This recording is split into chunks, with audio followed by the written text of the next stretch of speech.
رمضان يا رمضان رمضان يا رمضان رمضان يا رمضان. Assalamu alaikum, урматтуу кыргыз элим. Жалпы баарыңыздарды кирип келген орозо же болбосо Рамазан айы менен чын жүрөгүбүздөн куттуктайбыз. Бүгүнкү бизде конокто Расул Акрам Ислам институтунун ректору, белгилүү дин таануучу Садырдин Иметов болмокчу. Ассаламу алейкум Дамулла. Бүгүн атайын убактыңызды бөлүп бизге келип бергениңиздер үчүн чоң ыраазычылык билдиребиз. Сиздердин сөздөрүңүздөр жалпы кыргыз элибиз үчүн илимдин, билимдин булагы, такыбачылыктын булагы болот деген терең ишеничтебиз. Биринчи суроо бул жалпы эле ошо биздин темабызга байланыштуу орозо сөзүнүн келип чыгышы жөнүндө болмокчу. Орозо сөзү арабча кандайча чечимленет? Bismillahirrahmanirrahim. Elhamdülillahi Rabbil alamin. Ve la qibatu lil muttaqin. Ve salatu ve selamu ala Rasulina Muhammed ve ala alihi ve ashabihi ecmain. Amma ba'd. Esselamu aleykum ve rahmatullahi ve berekatuh. Rahmat, Allah razı olsun.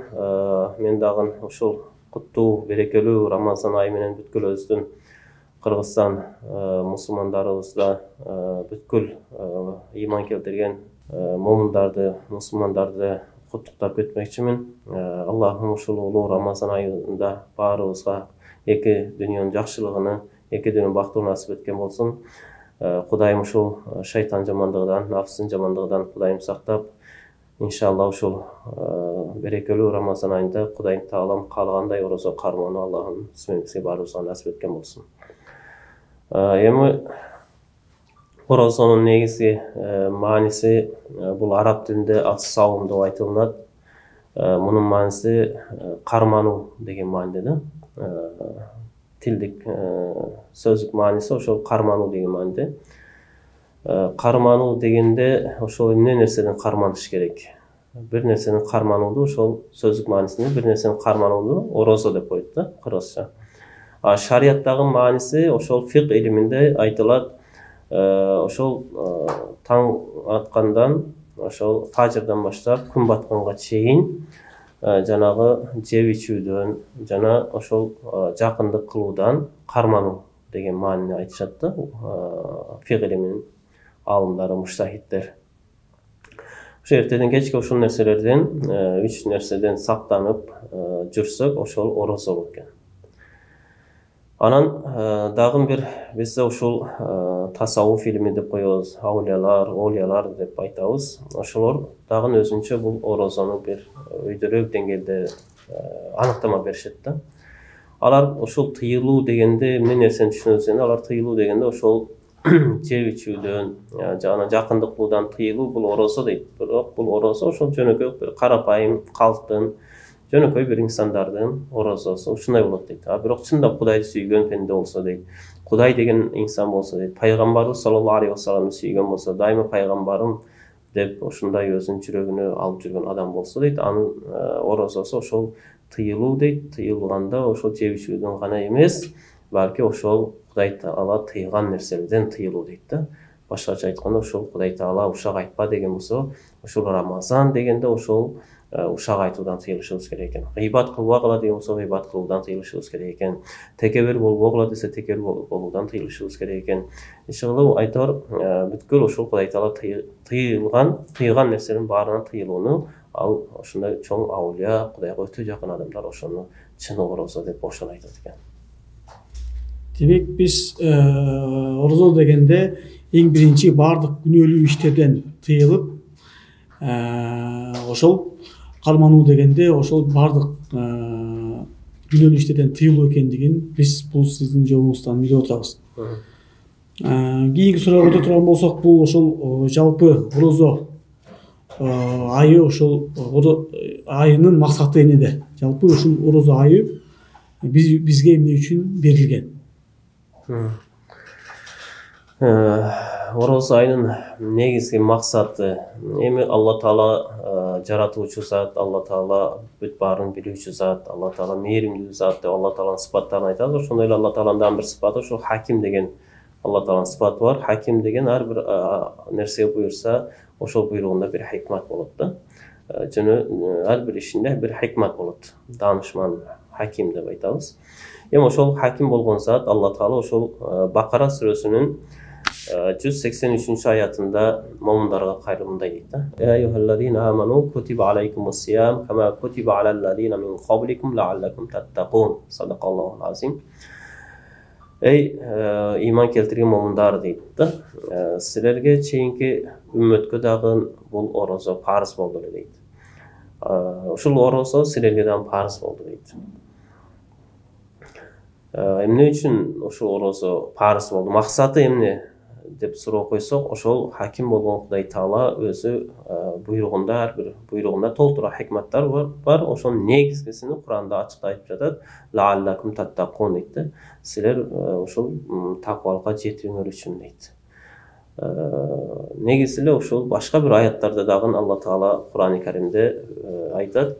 Астагфирулла я айюханнасу убуду раббакум аллази халакакум валлазина мин qablikum la'allakum tattaqun дейт. Эй инсандар, өзүңөрдүн жаратуучуңарды, силерге чейинки инсандарды жараткан жаратуучуңарды ибадат кылгыла дейт. Балким силер ушул таквалыкка жетесиңер дейт да. Ошол таква болуңар үчүн дейт. Эми ошол орозо, намаз, ошол ибадаттардын баарын Кудай Таала силерге буйрат экен. Максат ошол таква болуу үчүн экен да. Мындайча айтканда ошол ибадат, ошол намаз, орозо баары булар бизге бир курал сыяктуу болуп берет экен дагы. Ошол курал аркылуу биз таквалыкка жетет экенбиз иншалла. Албетте биздин баарыбызга ошол таквалык деген сапат бейишке кирүүбүзгө, өбөлгө жардам, таяныч болот деген терең ишеничтебиз, үмүттөбүз. Албетте мындан да суроо турган болсок, албетте ушул сиз айтып калдыңыз таквачылык деп. Таквачылык дегенде ошо ороз айында таквачылыкка кантип жетишебиз? Кандай ибадаттар менен, кандай иш аракеттер менен? Албетте динибизде диний амалдар деп айтылат эмеспи? Мына ушул кандай амалдар жасасак биз таквачылыкка жетише алабыз? Эми таквачылыкка жетүүнүн жолу эми Кудай Тааладан айтат да, башка бир аяттарда айтат. Астагфирулла ятакаббалаллаху минал муттакин дейт да. Алла Таала бир гана ушул таква инсандардан гана кабыл кылат дейт. Бул аятты эгер окуп түшүнгөн болсо, ойлонсок ушул аяттын үстүндө, анда биз ар бир кылган амалыбызда ушунчалык таквачылык шарт болот да. Ооз ачтырабызбы, бирөөгө жакшылык кылабызбы, карыз беребизби, үйүнө барып жардам беребизби, конокко барабызбы, конокко чакырабызбы, элге кызмат кылабызбы, бүт баарына таквачылык болсо гана Алла Таала ошол жакшылыгыбызды кабыл кылат экен да. Болбосо эч бир таквачылык менен болгон амал ал жөн эле бир жел сыяктуу жок болуп кете турган нерсе экен. Эми ушул таквачылыкка эмне нерсе менен жетебиз? Мен биринчи ошол таквачылык деген эмне нерсе экенин дагы айтып кетсем, таква адам деп кандай адамды айтабыз? Көбүнчөсүн биз таква дегенде эле ошол кайра эле келип ошол намаз окуган, орозо кармаган адамды түшүнөбүз да. Намаз окуганда деле ошол сырт жагынан карап туруп эле намаз окуп койсо таква 5 вакыт намазын калтырбаган инсан деп, орозону калтырбаган инсан деп билебиз да. А бирок Хазирети Умар разияллаху анху да айтат да, өзү айтат, ошондой башка бирөөнүн окуп аткан намазы, кармап аткан орозосу силерди алдап койбосун дейт да. Ал силер менен болгон мамилесинде, силерге айткан ваадасында кандай мамиледе болот дейт, ошого карап мамиле кылгыла дейт да. Себеби ошол жанагы намаз дегенде, орозо дегенде көпчүлүгүбүз ошол сырткы эле маанисине баа берип калдык да. Намаз дегенде жанагы рүкү, сажда ушулар эле болуп койсо, ошону биз намаз деп, анан орозодо жана жеп ичүүдөн тыйылып коюп эле, анан көзүбүз менен арам нерселерди көрүп, тилибиз менен арам нерселерди сүйлөп, кулагыбыз менен арам нерсе, тыйылган нерселерди угуп атсак, ал орозо болбой калат экен да. Ошон үчүн таквалык дегенде Кудай Таала дагы башка бир аятта айтат: "И'дилу хуа aqrabu lit-taqwa" дейт. Адилеттүү болгула дейт. Хуа aqrabu lit-taqwa дейт. Ошол адилеттүүлүк эң бир жакын амал дейт да, таквачылыккачы. Таква деген сөзүнүн негизи маанисине карап көрсөк, мындай сактануу, сактоо дегендей да мааниде чыгат. Ал кандай десе, ошол бир амалды аткарасың дейт, ошол амалың келип туруп адамды кыяматтагы азаптан, тозоктон сактайт экен да. Ошондо жалгыз Алла үчүн деп адам баласы бүткүл амалын Кудай үчүн гана жасап, жакшы амалдарды жасап, ушул кичпейил болуп, адилеттүү болуп, кечиримдүү болуп, ихсан кылуучу, жакшылык кылуучу адам болуп, дайыма момундардын, башка бир адамдардын кызыкчылыгын, өзүнүн кызыкчылыгынан астын коюп, ошондой кылып жүргөн адам бул жанагы чынчыл адам, убадасына бекем болгон адам, курбанчылык кылып турган, өзүнүн кызыкчылыгын башкалардын кызыкчылыгына курбанчылык кылып, өзүнүн өмүрүнү, өзүнүн жакшы көргөн нерселерин ата энесине, бир тууганына кол кошуп, жалпы эле момундарга курбандыкка чалып турган адам бул таква адам болуп эсептелет. Ошол нерсеге жетүү үчүн Алла Таала сиз менен бизге ошо орозо, намаз, ушундай ибадаттарга буйруп жатат да. Эми ошол таквалыкка жетүүнүн дагы бирден бир жолу ушул намаз менен орозо экен. Себеби ушул тууралуу Алла Таала Бакара сүрөсүнүн 45-аятында айтат: "Вастаину бис-сабри вас-сала ва иннаха лакабиратун илля алал хашиин." Мааниси силер ушул сабырдуулук жана намаз менен Алла Тааладан жардам сурагыла дейт да. Сабырдуулук жана намаз менен Алла Тааладан жардам сурагыла дейт. Же болбосо дан башка бир аятында: "Я айюхаллазина аману стаину бис-сабри вас-сала инналлаха ма'ас-сабирин" дейт да. Мунун мааниси дагы Алла Таала айтып жатат: "Эй момундар, силер менден ушул сабырдуулук жана намаз аркылуу менден жардам сурагыла" дейт. Анан ушул аяттын аягында айтып жатат: "Албетте Алла Таала сабырдуулар менен биргемин" дейт да. Эми биз ушул таква адам менен Кудай Таала бирге, таква адамды Алла Таала тозок отудан сактайт, таква адамды Алла Таала жакшы көрөт экен, таква адамдан кабыл кылат экен дегенибизде, Алла Таала ошол жерде таква адамдын дагы бир сыпаттарын айтып жатат да. Ошол таква адам сабырдуу адам болот дейт да. Инналлаха ма'ас-сабирин. Албетте сабырдуулар менен биргем дегенден кийин ошол адам сабырдуу экенин түшүнөбүз. Же болбосо ушунчалык адилеттүү падыша болушу мүмкүн, ошол падыша ошону таква деп билсек болот. Ошондуктан эми бул жерде дагы уламалар ушул Алла Тааладан намаз жана сабырдуулук менен жардам сурагыла дегенде, сабырдуулуктан максат ушул орозо деп айтышат да. Орозо жана намаз аркылуу Кудайдан жардам сурагыла деп айтып жатат Алла Таала дейт. Эмне үчүн бул сабырдуулуктан максат орозо дегенде айтышат? Себеби пайгамбарыбыз саллаллаху алейхи вассалам дагы бир өзүнүн куттуу хадисинде айтат: "Ас-сауму нисфу сабр" дейт да. Орозо кармоо бул сабырдуулуктун жарымы дейт. Биз ушунчалык орозо кармаганыбызда эртең кечке күн сайын каалаган учурда жеп жүрдүк, ичип жүрдүк. Анан орозо келгенде эле ошол нерсенин бүт баарыны таңзаардан кечке күн батканга чейин токтотот экен. Канчалык суу сашыбыз мүмкүн ысыктарда, канча ачка калышыбыз мүмкүн, бирок жалгыз Алла үчүн баарына сабыр кылат экенбиз да. Сабырдуулук менен баарына жетсек болот экен. Ошондуктан ушул орозо сиз менен бизге бир максаты дагы ошо таквалыкка жетүү дедик. Ошол таквачылыктын ичинен дагы ошол таквачылыктын ичинен биз таквачылык дегенде көп жакшы амалдар кирип атат ичинде. Ошонун ичинде дагы бир мындай чоң болуп көзгө көрүнөр амал ошо сабырдуулук экен. Сабырдуулук менен гана биз бүт кыйынчылыктарды жеңсек болот экен да. Ошол сабырсыздыктын айынан көп эки момун урушуп кетиши мүмкүн, аял менен эркек урушуп атышы мүмкүн. Ошол сабырсыздыктан да эми сабырсыздыктын айынан ошол көп күнөө иштерге барып коет экенбиз да. Анан сабырдуулук дагы ошол үчкө бөлүнөт экен. Негизи уламалар айтышат: сабырдуулук бул баягы кыйынчылык, бир башка кайгы түшкөн учурда сабырдуулук болот экен. Анан бир ибадат болгон сабырдуулук болот экен. Анан күнөөгө болгон сабырдуулук болот экен да. Ушунчалык нафсиңиз каалап бирөө менен урушкуңуз келип атат, бирөөдү гыйбат кылгыңыз келип жатат, дан бирөөгө ушак айткыңыз келип жатат, бирөөнүн айыбын ачкыңыз келип жатат, же болбосо бирөөнүн акысын жеген турасыз, нафс каалап жатат да. Бирок ошол жерде сабырдуулук кылып, жок, ушул күнөөнүн арылайынчы, ошол күнөөгө барбайын деп ошонун арылыштын бирден бир себеби ошол сабырдуулук керек экен. Адамда сабырдуулук болсо, ошол өзүн күнөөдөн, харамдан тыя алат экен. Же болбосо ушунчалык кыйын учурда чарчап турасыз, башка болуп турасыз, ачка турасыз, ошол учурда өзүңүз орозо кармайын, Алла үчүн деп жанагы жерде дагы сабырдуулук керек экен да. Же болбосо намаз окуу үчүн эртең уйкудан калып, ушундай ысык төшөктөн туруу үчүн дагы адам үчүн сабырдуулук керек экен да.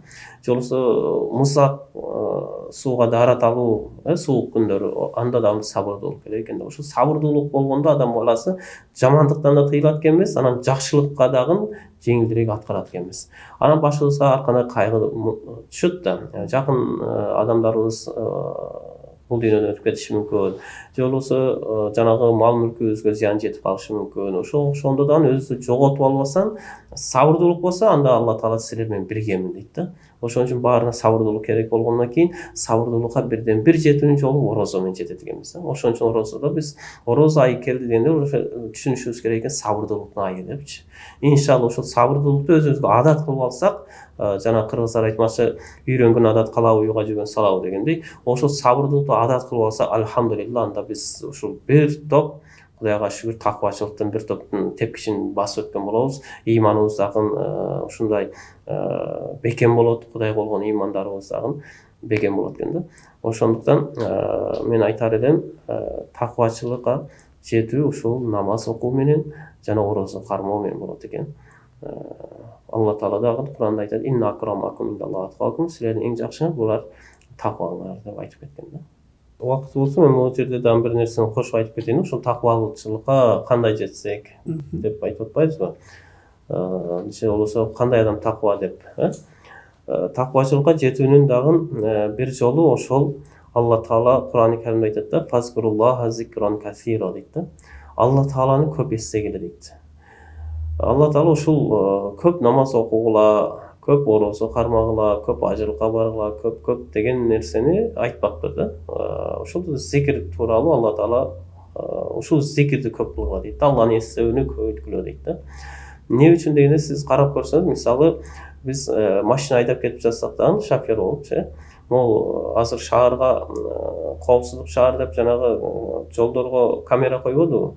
Ошол камераны эмне үчүн койдук десек, ошонун деле бир максаты болуп атат да. Камера коюлганда ошол авария жоголот, ылдамдыкты өз ордунда айдап, законго баш ийет, күнбү түнбү ошол камера карап турса, бир топ жанагы эмелер азайат, кырсыктар азайат депчи. Эми ошол камераны эстеп турган адам ката кетирбейт экен да. Ошол камера карап турат деген. Бирок ошол камераны коюп койсо делечи, ошол жерде камера бар экенин билбей калсак деле, жанагы кырсыкка, жанагы штрафка түшүп калышы мүмкүн. Же болбосо билебиз, бирок ошол жерде камера бар экенин унутуп койсок деле, ошол жерден каттуу айдап бир кырсыкка учурап, Кудай сактасын, же болбосо жанагы ошол өзү өлчөнгөн бир штрафы бизге келип түшөт экен да. Айып болот түшөт. Эми ошондой эле Алла Тааланы дагы бар деп коюп туруп, ыйман келтирип коюп туруп, Алла Тааланы өзүбүздүн 24 саат жашообузда эске албасак, эстебесек, анда жанагындай эле камера бар, камера бул шаардын ичине коюлган деп коюп эле, анан өзүбүз каалагандай эле токтоп, басып, айдап жүргөндө жанагы айып бул бизге түшүп аткандай, же бир Кудай сактан бир кырсак учурагандай, ошол нерсе боло берет экен да.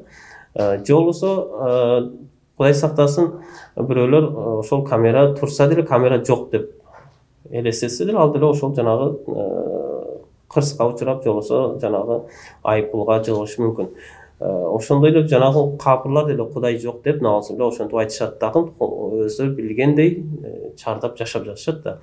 Эми ошондуктан сиз менен биз дагы ошол Кудай бар дегенден кийин, ыйман келтиргенден кийин, ошону эстеп турганда күнөөдөн арылат экенбиз да. Таквачылыкка жетет экенбиз да. Алла Таала ошол Алак сүрөсүндө дагы айтат: "Астагфирулла, алам я'лам би анналлаха яра" дейт. Сен билбейсиңби, Алла Таала сени көрүп турат дейт да. Сен ошону билбейсиң пендем дейт. Сен мага ыйман келтирбедиң беле дейт да. Ошол сен мага ыйман келтиресиң, сен ыйман келтирген Алла Таалаң дейт, сени 24 саат бою угуп турат, көрүп турат дейт. Ошону билбейсиң дейт да. Ошонун артык бизге кандай камера керек да? Ошонун артык кандай бизге контроль жасай турган башчы же башка бирөө эч бир нерсенин кереги жок да. Ошого эле ыйман келтирген болсок, анда бүттү. Ал 24 саат бою мен кылган амалдын баарын билип турат. Эми мен ал үчүн кылып атамбы, же кожо көрсөм үчүн кылып атамбы, же өз нафсым үчүн кылып атамбы, аны Алла Таала баарын билип турат, угуп турат, көрүп турат. Андан эч нерсени жашырып ала албайм да. Ошого биз ыйман келтире турган болсок, ошону эстеп турсак, улам фазкуруллаха зикран касира деп. Алла Тааланы көп эстегиле дегенде, Алла Тааланы эстегенде кандай эстейбиз? Алла Тааланын сыпаттары менен эстейбиз. Алла Таала көрүүчү зат, Алла Таала угуучу зат, Алла Таала мээримдүү зат, Алла Таала бирүүчү зат. Алла Таала жаза берүүчү зат депчи. Ошону Алла Тааланы эстеп турганыбызда мен сиздин ушундай турган бир буюмуңуз калып кетсе дагы, сиз көрбөсөңүз, аны эч ким көрбөсө, ушул айлана чөйрөдө эч бир камера жок болсо дагы ал көрүп турат деген бир сезим жүрөгкө кирип калса, мен ошол сиздин буюмуңузду урдап жамандыкка барбайт экенмин да. Же болбосо башка бирөө менин буюмду алып койду, же жанагындай зорлуктап тартып алышы мүмкүн, бирок күчүм жетпесе дагы Алла Тааланы эстеп турсам, Алла Таала көрүүчү зат, билүүчү зат, эртең ошол нерсени кайра өзүмө алып берет иншалла деген сезим болот экен дагы, жанагы жаман ишке барбайт экен да ошол. Ошон үчүн Алла Таала дагы айтат: "Ала би зикриллахи татмаинул кулуб" дейт да. Алланы эстөө менен жүрөгүңөр эс алат дейт да. Башка жол жок экен да. Бир мансапка жетип алып, бир мансапты кыялданып, же бир чет мамлекетке барып эс алып, же болбосо дагы бир чоң машина, жакшы үйгө, жакшы бир нерселерге жетүү менен жүрөк эс албайт экен да. Аны менен жүрөк эс албайт экен. Улам башка жаңысын талап кыла берет экен да, нафс, адам нафсы ушундай экен да. Эки этаж үй салсам, дагы бир чоңураак үй алсам экен, дагы бир чоңураак жерге барып эс алсам экен деп ушинтет экенбиз. Бирок Алла Тааланы эстесек, Алла Тааланы эстөө менен жүрөгүбүз эс алат экен. Ошон үчүн Алла Таала мени көп эстегиле жүрөгүңөр эс алат дейт. Жүрөк эс алуусу да ошо күнөөнү жасагандыктан болот экен да.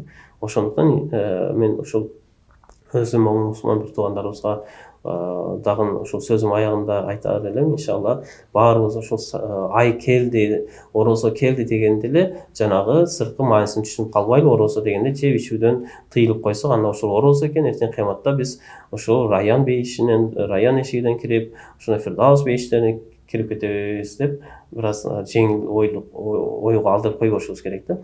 Ошо тыйылуу дегенде күнөөдөн тыйылуу, көздү сактоо, кулагыбызды сактап, колу бутубузду сакташыбыз керек экен деген түшүнүп кирип туруп, анан ушул орозонун дагы негиз максаты таква болуу экен. Таквачылыкка ошол адам баласы ошол сабырдуулук менен, адилеттүүлүк менен, ошолор менен курчалган болуш керек экен деп, дайым ошол адилеттүү, сабырдуу, кичпейил, кечиримдүү инсан болушубуз керек экен да. Пайгамбарыбыз саллаллаху алейхи вассаламдан өзү ушундай Рамазан айында дейт, эң бир жакшылыктарды аткаруучу, жакшылыктарга себеп болууда эң бир бешин адам болгон дейт да пайгамбарыбыз. Ошентип сыпатташат да. Рамазан келгенде ушунчалык колунан бар нерсени садака кылып, колунан эмне нерсе жакшылык келсе ошонун бүт баарын эч бир аяган эмес дейт да. Ушунчалык өзгөчө болгон Рамазан айында дейт. Ошону биз мусулмандар дагы ушунчалык Рамазан айында 30 күн бою ошону адат кылып алышыбыз керек экен. Ушундай сабырдуулуктун айы, сабырдуу болушум керек, кечиримдүү болушум керек деген нерсе жүрөккө кириш керек экен. Ушундай айта турган нерсе дагы көп, бирок жанагы көп айткан менен амал кылбасак, ал айтуучуга дагы, угуучуга дагы пайдасы жок. Ушул айтылган нерсеге иншалла амал кылбасак, Алла Таала билген нерсеңерге амал кылсаңар дейт, дагы билбеген нерсеңерди силерге билдиремин дейт да. Иншалла. Кадырдуу бизге келип маанилүү, мазмундуу маек куруп бергениңиз үчүн чоң ыраазычылык билдиребиз. Мындан кийин дагы чакырсак келип ушул темаларда жооп берип турат деген ишеничтебиз. Силерге да чоң рахмат, Аллах ыраазы болсун. Дагы бир жолу жалпы мусулман элибизге ошол Рамазан айынан куттуктайм. Баарыбызга иншалла Аллахым Рамазан айыны куттуу, берекелүү кылган болсун. Рамадан ya Рамадан, Рамадан ya